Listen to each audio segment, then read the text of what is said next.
Assalamualaikum warahmatullahi wabarakatuh. Kembali lagi bersama saya Fani Nazifa Reva dari Universitas Muhammadiyah Tangerang, Fakultas Ekonomi Bisnis. Kali ini saya akan mereview analisis artikel yang berjudul Pengaruh Hidden Value of Intangible Asset, Knowledge Management, dan Water Accounting terhadap Economic Performance. Next, langsung masuk ke materinya. Yang pertama untuk motivasi isu research gap and fenomenanya, yaitu yang pertama ada motivasi isu Indonesia sebagai salah satu negara yang tergabung dalam ASEAN Free Trade Area mendorong adanya pasar perdagangan bebas di kawasan ASEAN. Maraknya bisnis yang beraneka ragam disertai dengan inovasi dan teknologi yang semakin berkembang menjadikan persaingan global antar perusahaan semakin meningkat. Hal ini menjadikan perusahaan dituntut untuk memberikan nilai yang baik atas kinerja ekonomi perusahaannya. Untuk research gap-nya yaitu kurangnya inovasi dan manajemen sumber daya perusahaan yang tidak dikelola dengan baik menyebabkan perusahaan sulit bersaing di tengah-tengah persaingan global saat ini, sehingga dapat menurunkan kinerja ekonomi perusahaan yang akan berdampak pada return saham investor yang berkurang.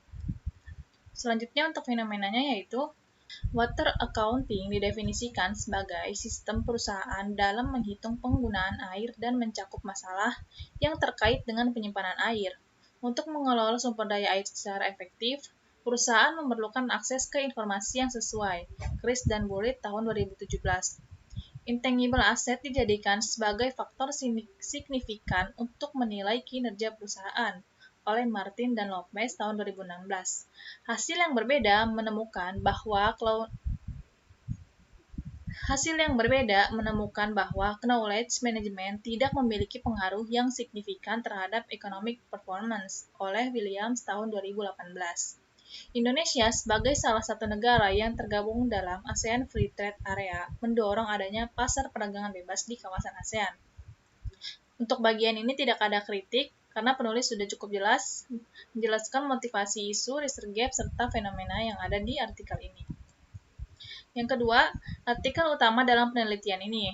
Yang pertama ada economic performance perusahaan merupakan gambaran tentang kondisi suatu perusahaan yang dianalisis dengan alat analisis keuangan, sehingga dapat diketahui baik buruknya keadaan ekonomi suatu perusahaan yang mencerminkan kinerja ekonomi dalam periode tertentu oleh Fahru Rozi tahun 2014. Hidden value of intangible asset merupakan nilai tersembunyi dari aset tidak berwujud seperti human capital, inovasi, teknologi, dan banyaknya pelanggan yang tidak dimasukkan atau belum tersampaikan oleh pihak manajemen ke dalam laporan keuangan, dikarenakan kesulitan dalam hal identifikasi maupun pengukurannya, oleh Febri tahun 2018.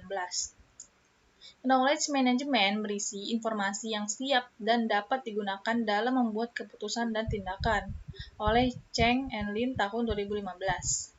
Yang keempat, water accounting didefinisikan sebagai sistem perusahaan dalam menghitung penggunaan air dan mencakup masalah yang terkait dengan penyimpanan air untuk mengelola sumber daya air secara efektif. Perusahaan memerlukan akses ke informasi yang sesuai, oleh Chris dan Bullitt tahun 2017. Tidak ada kritik dalam bagian ini karena penulis sudah cukup jelas. Selanjutnya, kebaruan atau novelty dari penelitian ini yaitu economic performance dapat digunakan sebagai ukuran untuk menilai kinerja perusahaan atau nilai dari sebuah perusahaan dengan harga saham, neraca, dan return saham yang digunakan sebagai dari proksi ekonomi perusahaan banyak mengalami naik turun. Nah, untuk bagian ini juga belum ada kritik karena peneliti sudah cukup jelas. Selanjutnya, research question atau rumusan masalah di dalam penelitian ini. Yang pertama ada, apakah pengertian dari teori stewardship, teori stakeholder, teori legitimasi, economic performance, hidden value of intangible asset, knowledge management, dan water accounting. Yang kedua, bagaimana perumusan hipotesis mengenai pengaruh hidden value of intangible assets value terhadap economic performance. Dan yang ketiga, apakah knowledge management berpengaruh terhadap economic performance? Yang terakhir, apakah water accounting berpengaruh terhadap economic performance? Nah, kritik untuk bagian ini yaitu peneliti tidak menjelaskan perumusan masalahnya ini dengan jelas. Perumusan masalahnya hanya tersirat secara implisit. Seharusnya rumusan masalah ini dijelaskan di bagian latar belakang. Perumusan masalah yang disajikan merupakan hasil penelaahan dari review sendiri merujuk pada hipotesis di dalam penelitian ini. Yang kelima, untuk tujuan penelitian. Untuk mengetahui pengertian dari teori stewardship, teori stakeholder, teori legitimasi, economic performance, hidden value of intangible asset, knowledge management, water and accounting. Yang kedua, untuk mengetahui perumusan hipotesis mengenai pengaruh hidden value of intangible asset (HVA) terhadap economic performance.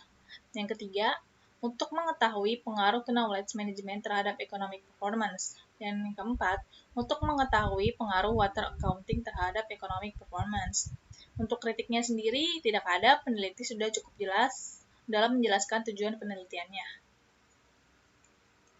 Yang keenam yaitu kontribusi penelitian. Yang pertama, dalam studi ini fokus pada menjelaskan hubungan hidden value of intangible asset, knowledge management, water accounting yang berpengaruh terhadap economic performance.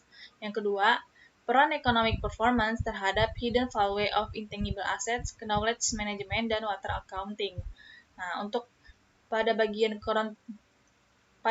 kontribusi penelitian ini, peneliti hanya menjelaskannya secara general. Menurut saya, seharusnya kontribusi itu disampaikan lebih spesifik lagi. Selanjutnya, grand teori yang digunakan, yaitu yang pertama ada teori stewardship, menjelaskan mengenai situasi para manajer tidaklah termotivasi oleh tujuan-tujuan individu tetapi lebih ditujukan pada sasaran hasil utama mereka untuk kepentingan organisasi, oleh Donaldson and Davis tahun 1991. Yang kedua, teori stakeholder menyatakan bahwa semua stakeholder mempunyai hak memperoleh informasi mengenai aktivitas perusahaan yang dapat mempengaruhi pengambilan keputusan mereka. Pada stakeholder dapat memilih untuk menggunakan informasi tersebut atau tidak menggunakan informasi tersebut, oleh Digan tahun 2004. Yang ketiga ada teori legitimasi, menyatakan organisasi atau perusahaan secara berkesinambungan harus memastikan apakah mereka telah beroperasi dalam norma-norma yang dijunjung masyarakat dan memastikan bahwa aktivitas mereka bisa diterima pihak luar atau dilegitimasi, oleh Digan dan Rankin tahun 1996. Nah, bagian ini peneliti sudah cukup jelas dalam menyampaikan grand teori yang dia gunakan. Selanjutnya, keterkaitan antara grand teori dan penelitian yang dilakukan. Yang pertama, pada teori stewardship, keterkaitannya yaitu adalah adanya sikap manajemen dalam menjadikan economic performance tampak baik. Teori ini menjelaskan bahwa manajemen tidak hanya termotivasi untuk tujuan pribadi, namun lebih kepada pencapaian kinerja ekonomi perusahaan yang dikelolanya. Yang kedua, pada teori stakeholder, hubungannya dengan hidden value of intangible asset dan knowledge management, yaitu bahwa kedua variabel tersebut bersifat sukarela, sehingga berdasarkan stakeholder teori nilai tersembunyi dari aset tidak berwujud ini dapat diungkapkan atau tidak tergantung kepentingan stakeholder sendiri. Yang ketiga, pada teori legitimasi, hubungannya dengan water accounting, yaitu bahwa teori legitimasi berhubungan dengan pemenuhan aturan-aturan oleh perusahaan yang mengindikasi adanya pengungkapan water accounting sebagai bagian dari environmental management accounting, menjadikan bahan pertimbangan bagi para investor terkait kegiatan investasi yang dilakukan di perusahaan, dengan pertimbangan bagi perusahaan yang sudah mengungkapkan sistem manajemen lingkungannya memiliki economic performance yang baik pula.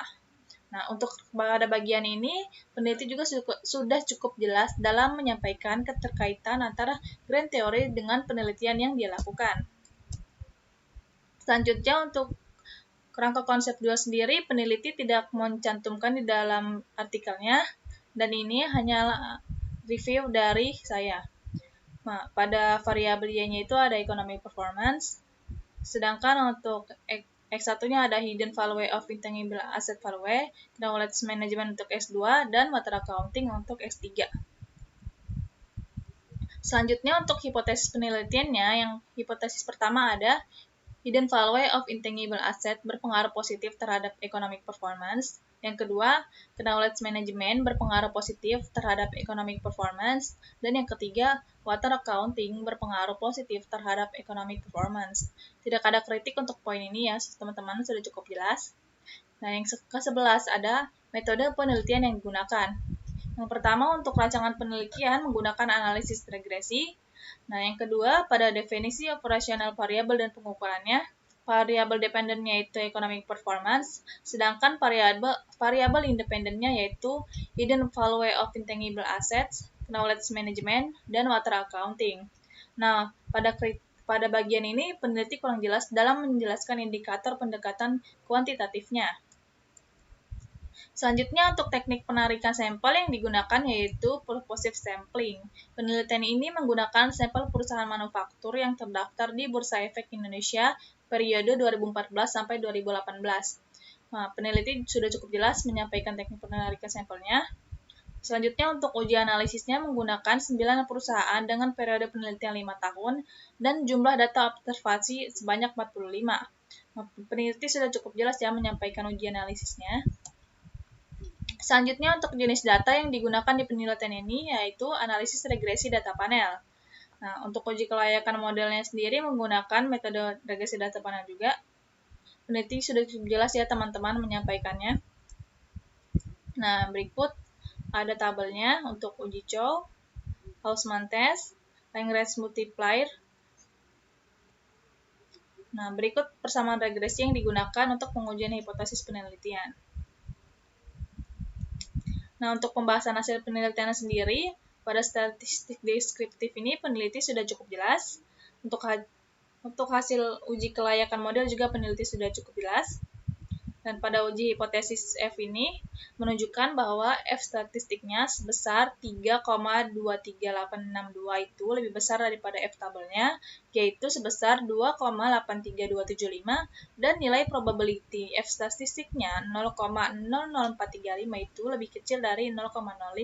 Maka dapat disimpulkan bahwa HA-nya diterima. Yang artinya bahwa variabel-variabel independen dalam penelitian ini yang terdiri dari INTAF, KM, dan WA secara bersama-sama memiliki pengaruh signifikan terhadap PP, berarti modelnya itu layak untuk digunakan.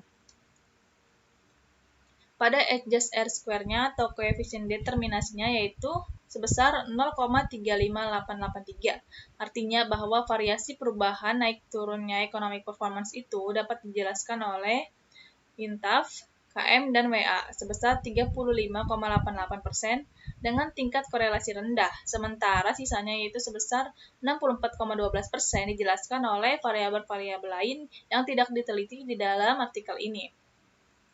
Selanjutnya untuk kesimpulan keterbatasan dan implikasi. Kesimpulannya yaitu, yang pertama, hasil pengujian regresi data panel menunjukkan hipotesis 1 terbukti diterima bahwa variabel hidden value of intangible asset itu memiliki pengaruh positif signifikan terhadap economic performance. Yang kedua, hasil pengujian regresi data panel menunjukkan bahwa hipotesis 2 itu terbukti diterima bahwa variabel knowledge management memiliki pengaruh positif signifikan terhadap economic performance. Dan yang ketiga yaitu hasil pengujian regresi data panel menunjukkan bahwa hipotesis 3-nya terbukti diterima, yaitu variabel water accounting memiliki pengaruh positif terhadap signifikan economic performance. Untuk keterbatasannya yaitu yang pertama, periode penelitiannya yang relatif masih singkat atau hanya 5 tahun, yaitu periode 2014 sampai 2018, sehingga memungkinkan praktik pengungkapan lingkungan perusahaan masih belum menggambarkan kondisi perusahaan sebenarnya. Yang kedua, untuk sampel perusahaan yang diambil relatif sedikit dan hanya perusahaan manufaktur yang jumlahnya 9 perusahaan. Yang ketiga, penggunaan variabel independen masih sedikit, yaitu hanya 3 variabel, yang di dalamnya ada hidden value of intangible assets, knowledge management, dan water accounting. Untuk implikasinya, yaitu peneliti tidak menjelaskan di dalam penelitiannya ini. Seharusnya peneliti ini menjelaskan implikasinya itu untuk masukan bagi perusahaan dan stakeholder terkait dengan 3 variabelnya, yaitu hidden value of intangible asset, knowledge management, dan water accounting terhadap economic performance. Nah, teman-teman, kali ini presentasinya sampai di sini aja. Kurang lebihnya saya mohon maaf. Wassalamualaikum warahmatullahi wabarakatuh.